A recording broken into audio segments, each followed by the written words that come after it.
Thanks for joining us here at the Weather Network. And now we end a deadly hurricane season with 17 named storms this season, 6 of which were major hurricanes here in the U.S. We will remember Irma, of course, and Harvey that put Houston underwater. The total costs $376 billion. All right, let's begin our story today on this Thursday. We don't have a whole lot to tell you about. Again, it's been very quiet in terms of the weather story, but we've got lots to come next week. So hang in there if you're looking for snow. A little bit of precip along this cold front that'll work its way through the Great Lakes, and you can see a bit of snow north of the border in Canada. Not a whole lot this side of the border, although the green and white mountains of Vermont, New Hampshire, you might get into a little bit of flakes at the higher terrain.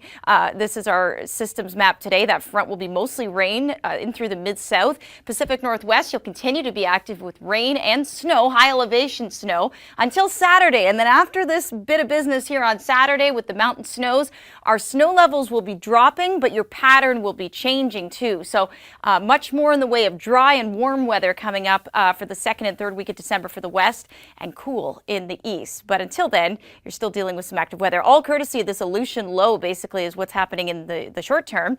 One of the most powerful types of lows that we get on Earth are over the Aleutian Islands in Alaska.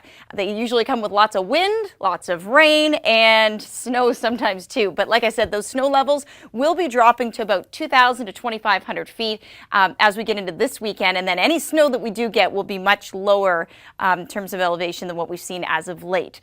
And we have widespread snow expected by this time next week. A couple systems to be tracking, a Colorado low, and then lake effect behind it. Why? Because this cold air you see digging in over the next few weeks is going to lock itself in place. In fact, Buffalo, the National Weather Service, is talking about very impactful lake effect snow setting up right through to the holidays, basically, is what our forecast is. So if you're looking for snow in the east, some of the ski resorts in the Appalachians, this is going to be good news for you. Arctic blast right through the holidays. Much colder air mass possible than what we've seen. In fact, we've been getting really used to wearing our spring jackets and our fall jackets. At least that's what I've been doing. Put them away. Get out those parkas because you're going to need them.